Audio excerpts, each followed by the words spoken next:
The wind howled through the palm trees of Forest Lawn Memorial Park, carrying Ethan's broken sobs across the manicured lawn. He was on his knees in the dirt, forehead pressed to the cold granite of the empty grave, fists clenched around Sophia's tiny Hollywood star keychain so hard the edges cut into his palm. "Why you, Soph?" His voice cracked, raw, barely above a whisper that still carried in the stillness. "You were supposed to outlive me. You were supposed to take over everything. The deals, the beaches, the sunsets on PCH. Not this.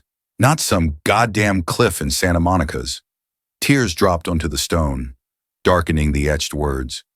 Sophia Caldwell, our shining star, taken too soon. He didn't see her. High in the oldest oak behind him, hidden among thick leaves that rustled like secrets, Sophia clung to a branch. Knees drawn to her chest, face streaked with dirt and silent tears. She watched every shudder of his shoulders, every time his hand reached out to trace her name like he could pull her back through the marble. Every choked breath that sounded like he was drowning. Her small fingers dug into the bark until they bled. She wanted to scream, to jump, to run down and crash into him and say, "I'm here, Daddy, I'm right here." But she didn't move. Because if she did, if they knew she was alive, they would finish what they started. They would kill him next. Ethan's voice rose, hoarse and pleading, aimed at the sky like a prayer no one answered. "I'd give it all back. Every building, every dollar, every deal I ever closed. Just let me hold her one more time. Just once." Sophia's lip trembled so violently she bit it to keep from crying out loud. A single tear slipped from her chin and fell, splashing onto a leaf far below.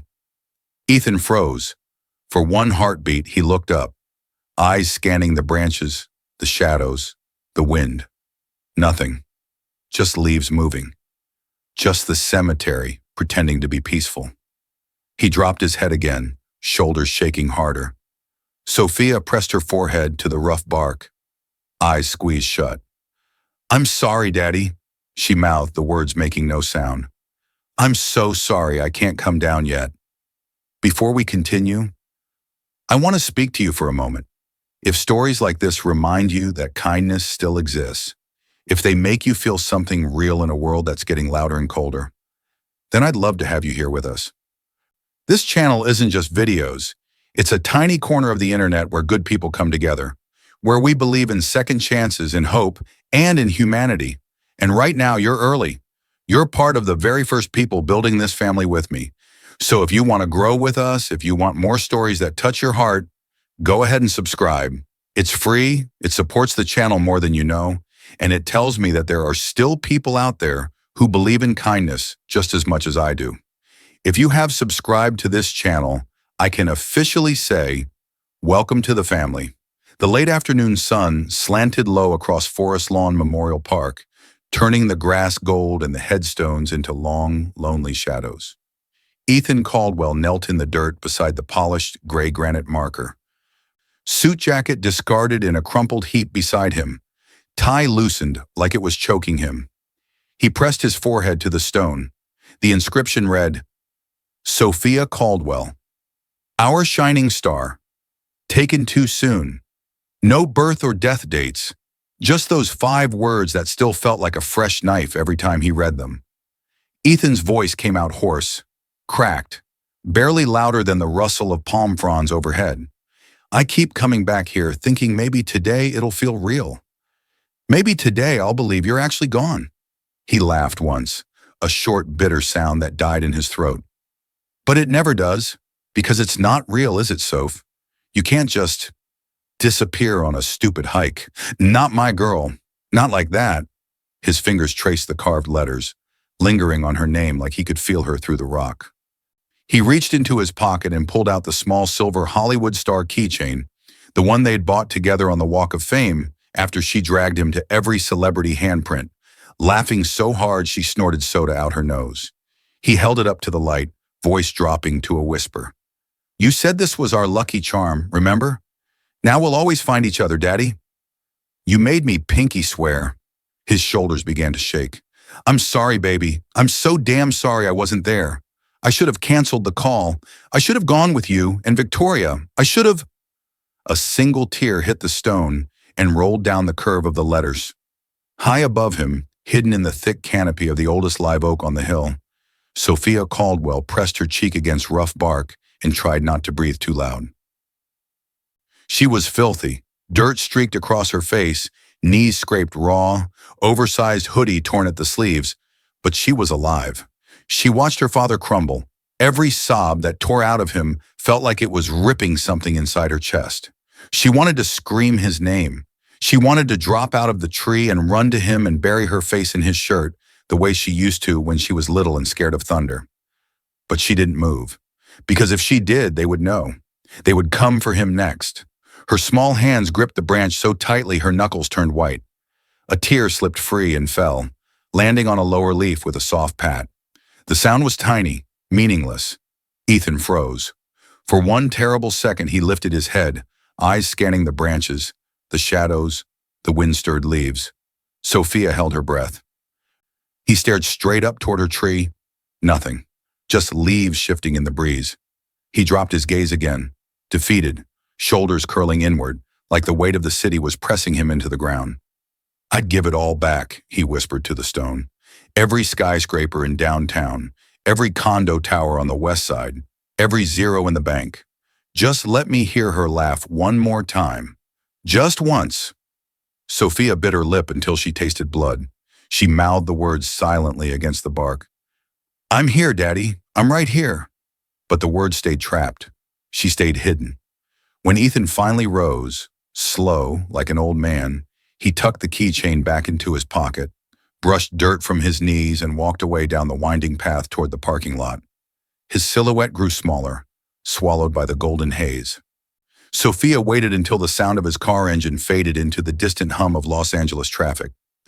Only then did she slide down the trunk, careful, silent, landing softly in the grass. She cast one last look at the grave that wasn't hers. Then she turned and ran, low, fast, staying in the shadows of the mausoleums, back toward Brentwood, back toward the garage apartment where they kept her. She slipped through the side gates she'd left cracked open, heart hammering, and crept inside just as the sun dipped below the hills. The house above was quiet, too quiet. She pressed her ear to the floor vent in the corner of the dark room. Voices drifted down, low, amused, intimate. Victoria's voice first, smooth and confident. The same tone she used in her Instagram lives. 4 months and he's still buying the whole tragic accident story. That staged cliff drop was perfect. The blood on the backpack? Genius touch. Then Derek, Ethan's CFO, his best friend since business school, laughing softly. And the deep fakes are already in play. Couple more leaked emails and the SEC will have enough to open a full investigation. Money laundering, shell companies in Vegas. The works. He'll be indicted before the board even calls an emergency meeting. Sophia's stomach lurched. She pressed her hand over her mouth to keep from gasping. Victoria again, closer to the vent now, voice dropping to a purr. "Let him spiral. The more broken he is, the easier it'll be when we flip the company to the offshore buyers. $500 million in tax-free profit, Derek. We're finally taking back what's ours." A pause, then Derek, quieter, almost reverent. "Dad always said Ethan stole our legacy.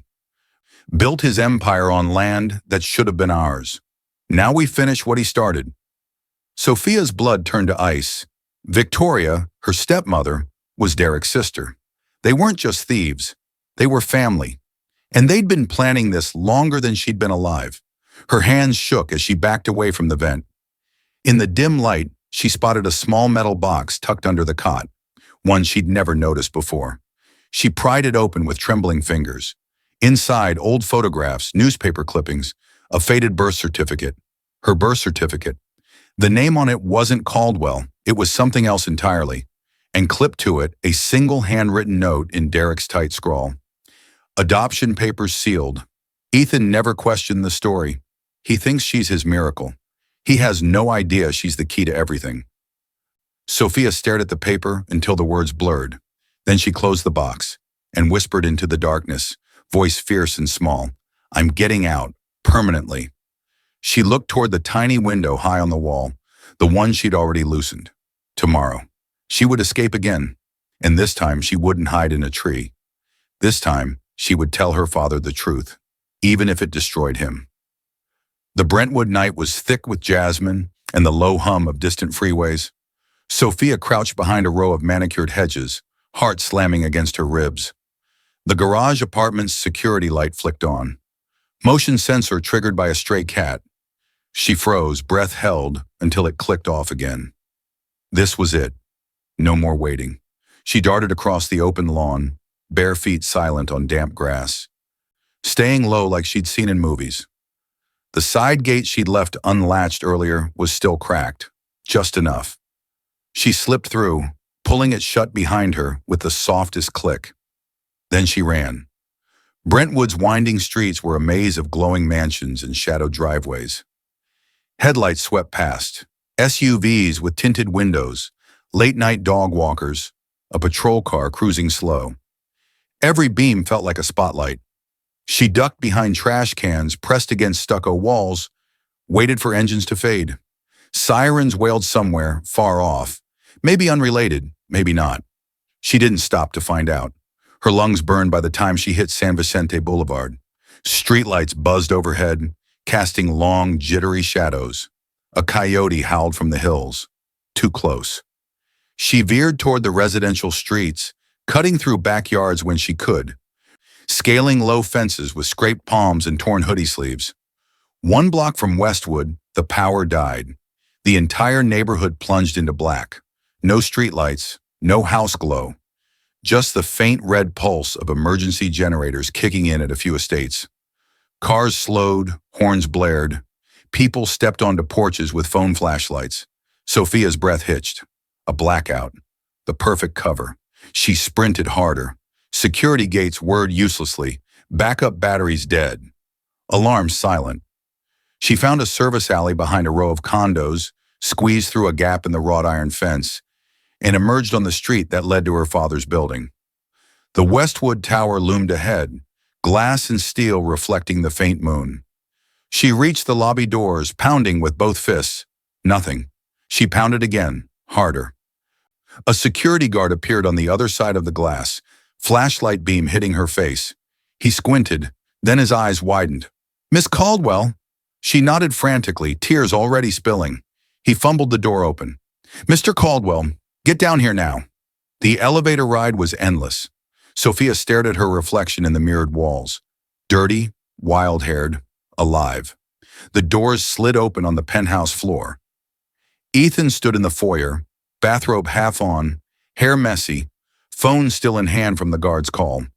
He saw her and stopped breathing. "Soph!" She launched herself across the marble. "Daddy!" He caught her midair, arms locking around her like he was afraid she'd vanish again. They collapsed to the floor together, him on his knees, her buried against his chest. Sobs tore out of both of them, loud and ugly and unstoppable. "You're here," he kept whispering over and over. "You're really here." She clung tighter. "They took me. The cliff. It was fake. Victoria and Derek. They did it all." Ethan pulled back just enough to look at her face, hands cupping her cheeks, thumbs wiping dirt and tears. "Victoria? Derek?" His voice cracked. "No, they were with me when... They're the ones who kept me locked in a garage apartment in Brentwood. I heard them. They're framing you. Deep fake emails, money laundering, Vegas shells. They want the company. They want everything." Ethan's face went blank, shock giving way to something colder, sharper. He stood slowly, helping her up, guiding her to the living room sofa. The city lights glittered beyond the floor-to-ceiling windows, indifferent. "Tell me everything." She did. Every word she'd overheard. The laughter. The champagne toasts. The plan to indict him, bankrupt him, sell the portfolio offshore. When she finished, Ethan was silent for a long minute. Then he reached for his laptop on the coffee table. "Show me what you brought." Sophia pulled the small metal box from her hoodie pocket, the one she'd taken from under the cot. She opened it, spreading the contents across the glass. Birth certificate, old photos, the adoption papers. Ethan stared at the name on the certificate, then at the handwritten note in Derek's scrawl. He read it twice. Slowly, he looked up at her. You're not biologically mine? Sophia shook her head, eyes filling again. I didn't know either. Until tonight. Ethan's jaw tightened. He reached for a second item she'd tucked inside, a slim cloned phone she'd lifted from Victoria's nightstand during her escape prep. He powered it on. The screen lit up with forwarded messages, screenshots, timestamps. One chain was unmistakable. Ethan's own emails from months earlier. Private messages to his forensic accountant about suspicious transactions tied to Derek. Questions about missing funds from the Vegas project. A request for deeper digging. The replies were from the accountant. Then suddenly the thread flipped. Deep fake screenshots of Ethan authorizing transfers to offshore accounts. Doctored bank statements. Leaked proof that had already started circulating in select tabloid inboxes. Victoria's last message in the chain. Reversal complete. He's the thief now. Board meeting tomorrow. Emergency vote to suspend him. Then the indictment drops. Ethan closed the laptop. His hands were shaking. They turned my own investigation against me. Sophia nodded. They've been planning this forever. Derek. He killed my real parents. That's why he pushed the adoption. To keep me close. To use me as leverage if you ever got suspicious. Ethan stood, pacing to the window, staring out at the dark city. Then he turned back, eyes blazing. We're not running. We're fighting. He knelt in front of her again, taking both her hands. First, we plant bait. I'll move some real money, enough to look like I'm panicking, hiding assets. They'll think I'm cracking. They'll move faster.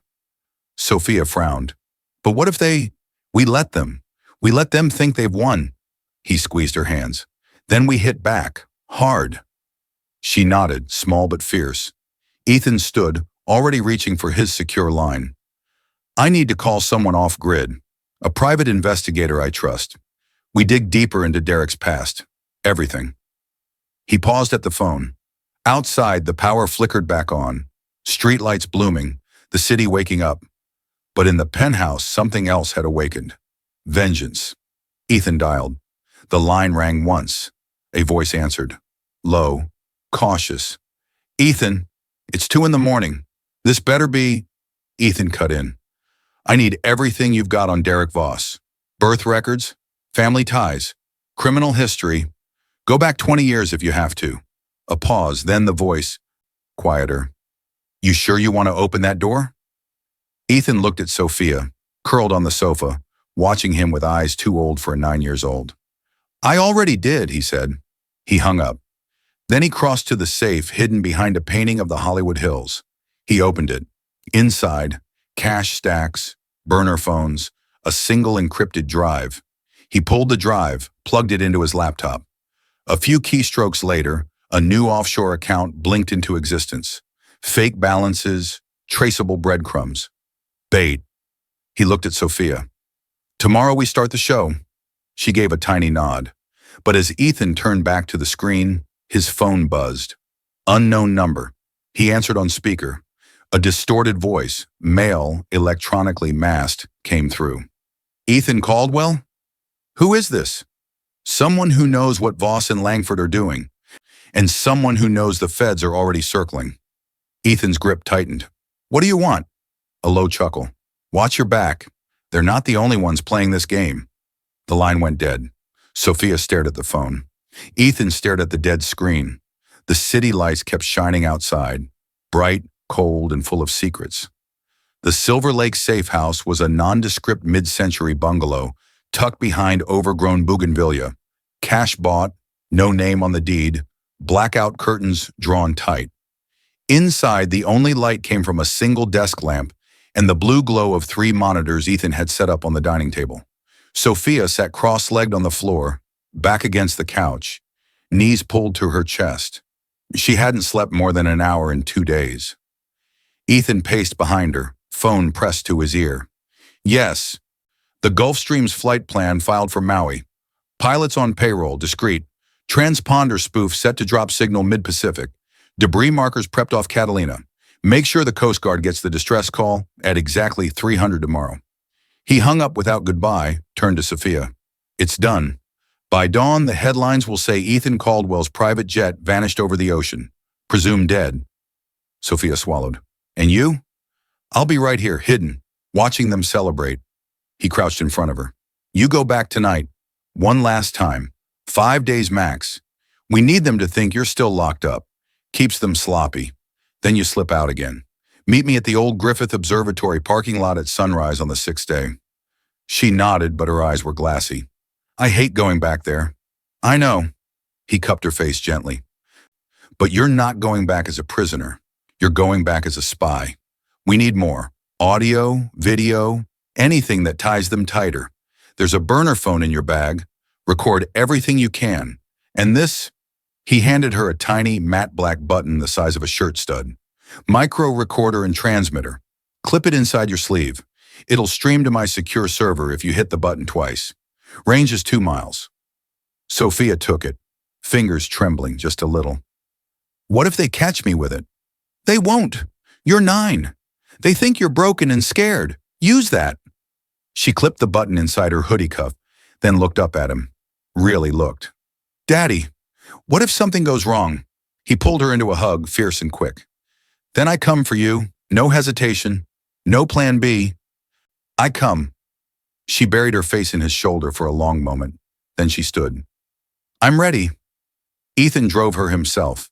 Dark SUV, no plates, windows tinted black. He dropped her 2 blocks from the Brentwood house, engine idling. 5 days, he said. She nodded, slipped out, and melted into the night.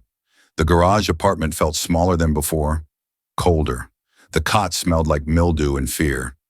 Sophia lay still, eyes open in the dark, counting heartbeats until the house above went quiet.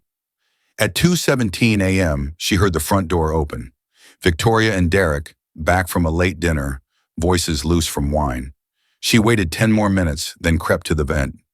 Jet's gone, Derek was saying, satisfaction thick in his tone. Coast Guard's already searching. TMZ has the exclusive. Billionaire tycoon lost at sea. Board's calling emergency session tomorrow. Suspension votes a lock. Victoria laughed, low, delighted. And the deep fakes are trending. Caldwell caught laundering millions. The SEC's opening a formal probe. Once the death certificate's filed, the estate goes into probate. We'll be untouchable. A clink of glasses. To the new Caldwell empire. Sophia pressed record on the burner phone, holding it close to the vent. She stayed like that for hours, listening, capturing every word, every laugh, every detail of their laundering routes, offshore shells, and the buyer they'd lined up in Shanghai. By day 3, the city was in mourning. Memorial service at the Dorothy Chandler Pavilion, black tie, red carpeted, cameras everywhere. Celebrities, politicians, real estate moguls in dark suits. Victoria stood at the podium in a sleek black dress, veil lifted just enough to show artful tears. Ethan was more than a visionary, she said, voice trembling perfectly. He was a husband, a father, a friend. His light will never fade. Derek beside her, head bowed, hand on her shoulder, consoling, possessive. Sophia watched it all from a tiny TV in the garage apartment, stomach turning. She counted the days. On day 5, the gala invitation arrived, delivered to Victoria by courier. A black envelope, gold lettering, Walt Disney Concert Hall, Annual Benefactors Gala, honoring legacy in Los Angeles. Innovation Victoria smirked as she read it aloud to Derek. They want us there, the grieving widow and the loyal CFO. Perfect photo op. Sophia's pulse spiked. This was it. She waited until they left, Victoria in a shimmering emerald gown, Derek in tuxedo, then pried open the window grate she'd loosened weeks ago.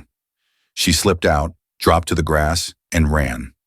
The Walt Disney Concert Hall glowed like a silver flower under the downtown lights. Limos lined up, paparazzi flashing, gowns rustling across the red carpet. Sophia had changed in a public restroom, borrowed dress from a consignment shop near the safe house, hair pinned up, face washed. She looked older than 9. She hoped it was enough. She slipped in through a service door during a catering delivery, badge swiped from a distracted waiter. Inside, crystal chandeliers, string quartet, champagne flutes catching light like diamonds. She spotted Victoria near the bar, laughing with a cluster of executives, hand on Derek's arm. Sophia moved closer. Staying in the shadows of columns, heart hammering, she waited until Victoria excused herself toward the ladies' room hallway. Quiet, less crowded. Sophia followed. Victoria stopped at a mirrored vanity, touching up lipstick. Sophia stepped out. Victoria froze in the reflection. For 1 second, neither moved. Then Victoria's eyes widened. You! Sophia hit the recorder button twice. Stream live. I know everything, Sophia said, voice steady despite the tremor in her hands. The cliff, the deep fakes, the money. I heard you toast my dad's death. I heard you laugh about taking his empire. Victoria's face twisted, shock to fury in a heartbeat. You little... She lunged. Sophia dodged, backing toward the door. Victoria grabbed her wrist. Sophia twisted free, slamming the panic button on the recorder again. Louder beep this time. Guards rounded the corner, 2 of them, earpieces crackling. Victoria released her instantly, stepping back, smoothing her dress. Security! This child is trespassing. She's delusional. Sophia didn't wait. She bolted, through the hallway, past the kitchens, out a service exit into the alley. Footsteps pounded behind her. Guards shouting. She ran harder, down Hope Street, cutting between buildings, ducking under scaffolding, losing them in the maze of downtown. She didn't stop until she reached the Griffith Observatory lot, sun just breaking over the hills. Ethan was waiting in the SUV. He threw the door open. She climbed in, gasping, tears streaming. I got it, she said, holding up the phone. All of it. Live stream too. Ethan pulled her into a hug, tight, shaking. You're safe. He started the engine. Back at the safe house, they played the recording. Victoria's voice filled the room, clear, damning.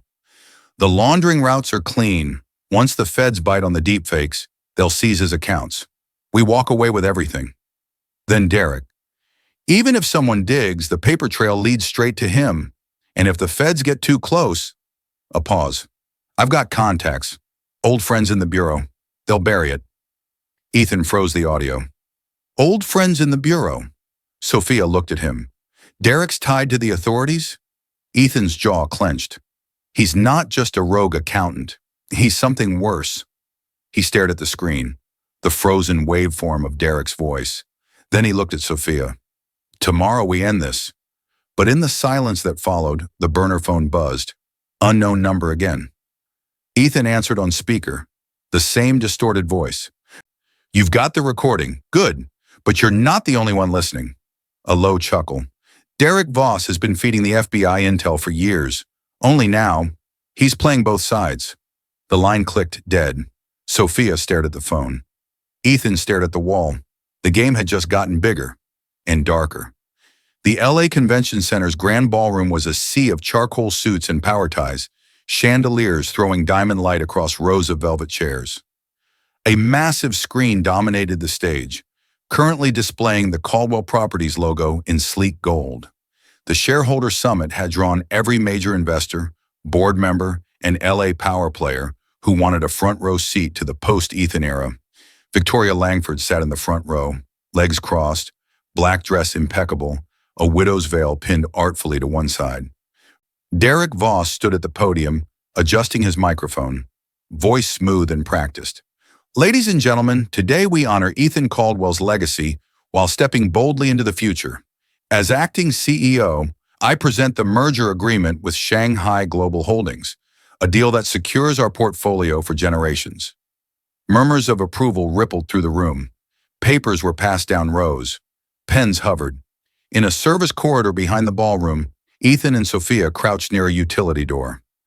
Ethan wore a plain gray maintenance jumpsuit, cap pulled low. Sophia, hoodie up, earpiece in, held a tablet streaming the live feed from hidden cameras they'd planted days earlier. Ethan's voice was low, steady. Gala tape is cued on the main system. One click and it overrides the presentation. Security codes are in. We move the second they sign. Sophia nodded, but her eyes flicked to the small silver Hollywood star keychain hanging from her neck, the one she'd carried since the cemetery. It buzzed. Not a phone. A vibration she'd never felt before. She stared at it, confused. Ethan noticed. What's that? She pressed the star. A tiny compartment popped open, revealing a micro SIM and a folded note. If you're reading this, you've activated the tracker. Meet me. Level B2 parking garage. Black Mercedes. Now. Sophia's breath caught. The keychain, it's tracked. Someone's been watching me. Ethan's face hardened. Could be a trap. Or an ally. She met his eyes. We need every edge.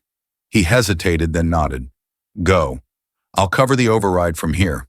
5 minutes, then I hit play. Sophia slipped into the stairwell, heart pounding, descending to the underground garage. The black Mercedes idled in the shadows, the driver's window lowered. An older man, late 60s, silver hair, wire-rimmed glasses, looked out at her. Sophia Caldwell? She froze. He raised a hand slowly. I'm Elias Grant, your father's personal attorney for 15 years. I've been waiting for one of you to trigger the failsafe. Sophia stepped closer. You knew? I suspected. When Ethan adopted you, Derek pushed the paperwork through unusually fast. I kept copies. When the accident happened, I started digging quietly. Then the deep fakes started circulating. I knew it was a frame job. He handed her a slim folder through the window. Birth records, witness statements, Derek's sealed FBI file from 20 years ago. He was an informant, then he went rogue, used bureau resources to cover personal crimes, including your parents' car crash. Sophia flipped open the folder. Photos, crash reports, a memo stamped classified, Derek's name circled in red. He killed them, she whispered. Elias nodded. To get close to Ethan, to position himself for the empire. Victoria, his sister, was the long game. Sophia looked up. Why now? Because today they finish it, and because I've been feeding anonymous tips to the real FBI, the ones who aren't compromised. They're watching, but they need hard proof. You have it on that gala recording. Sophia clutched the folder. We're about to expose them, live, in front of everyone. Elias smiled thinly.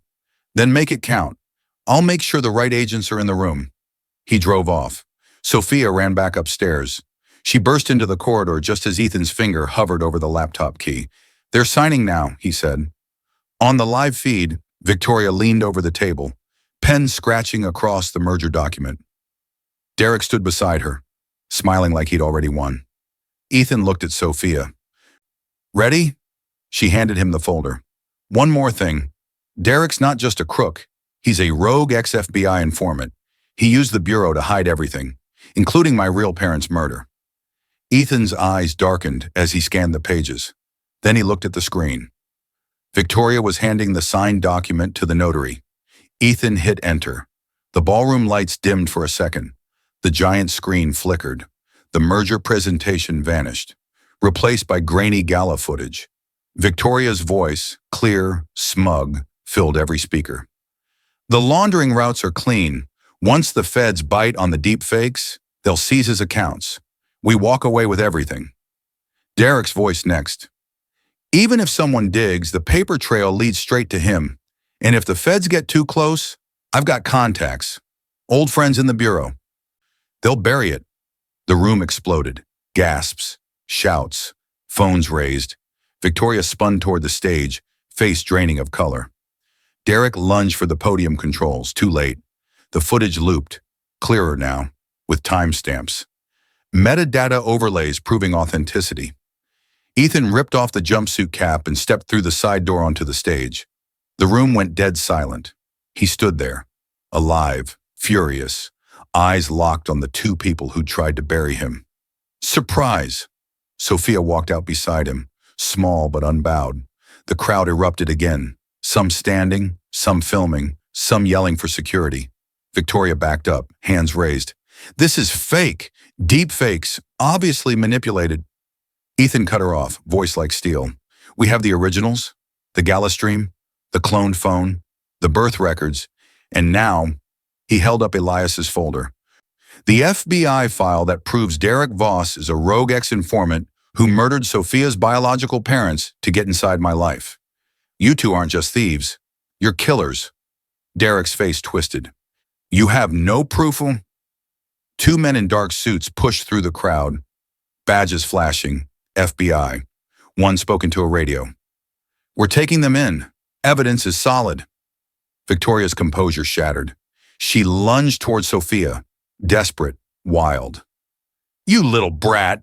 You ruined everything. Ethan stepped in front, blocking her.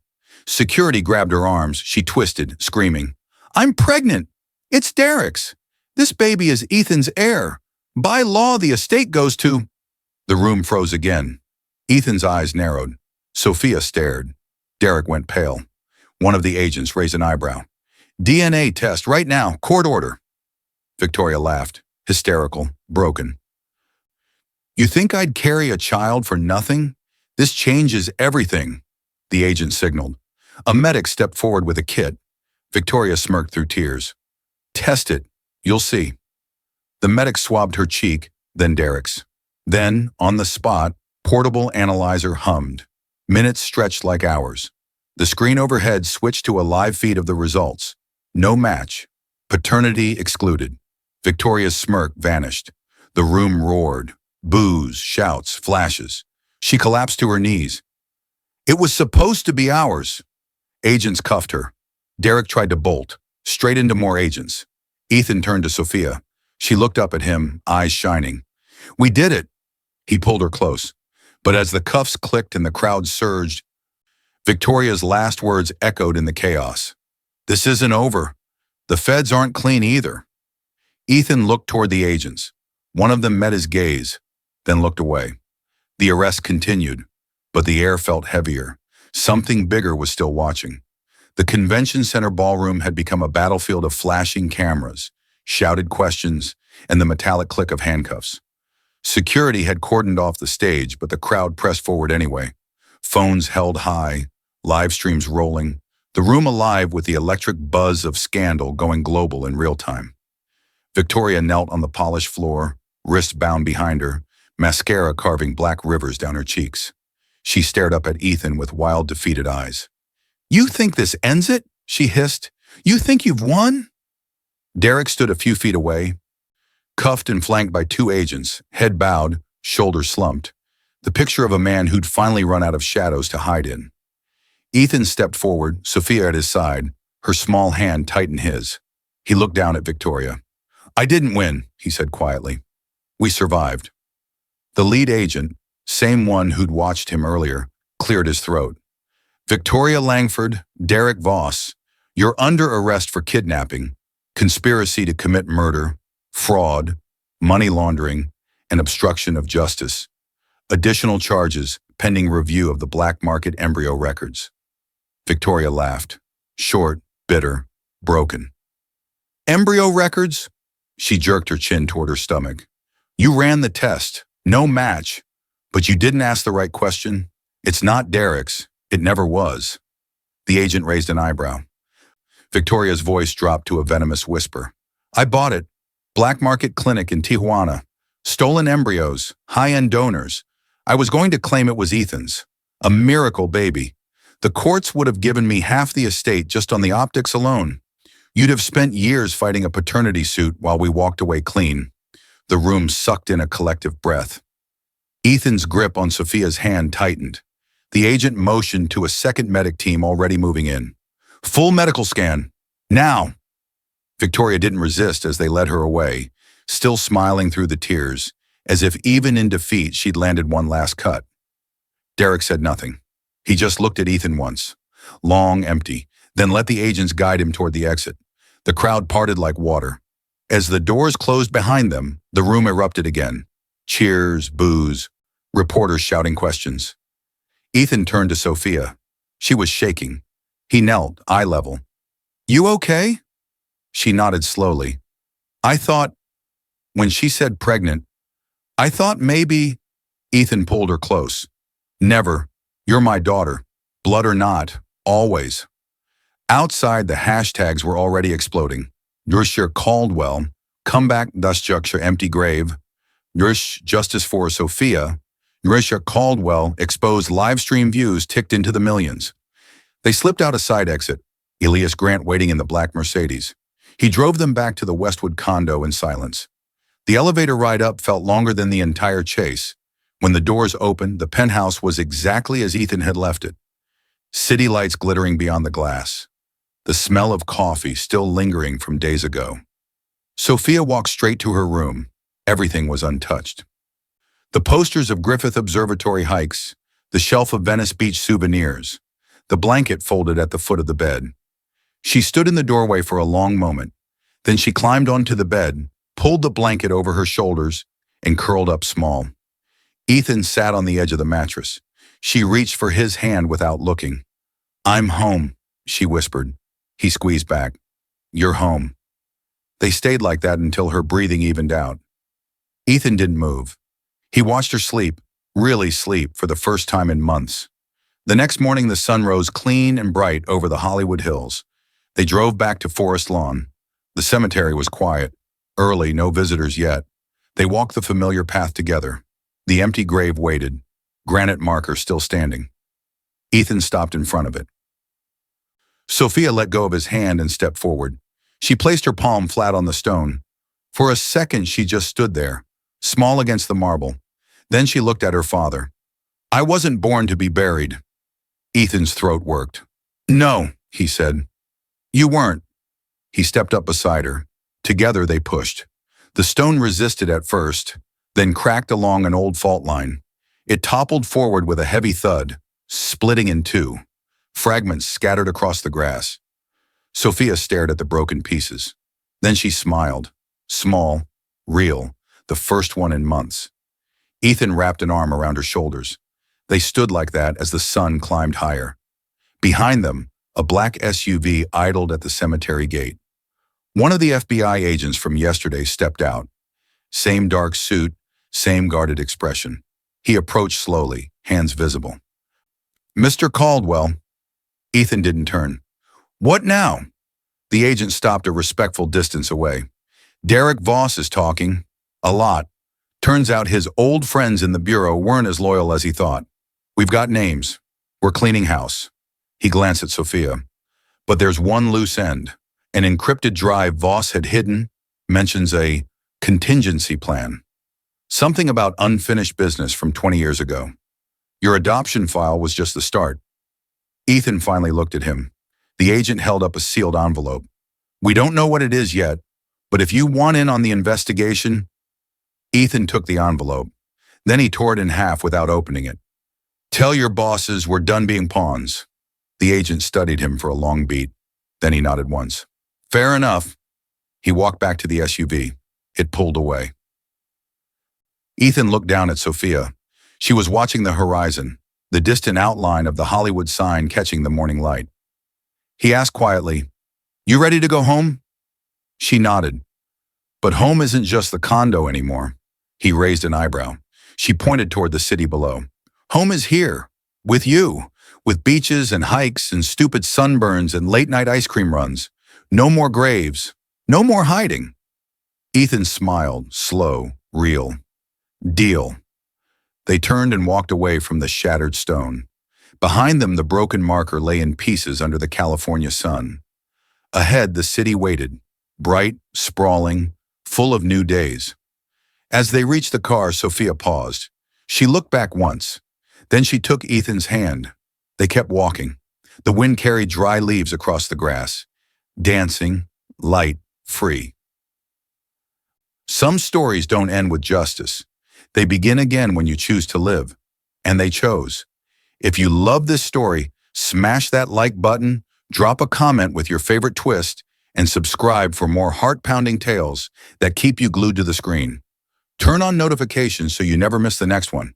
It really helps us keep the stories coming. See you in the next video.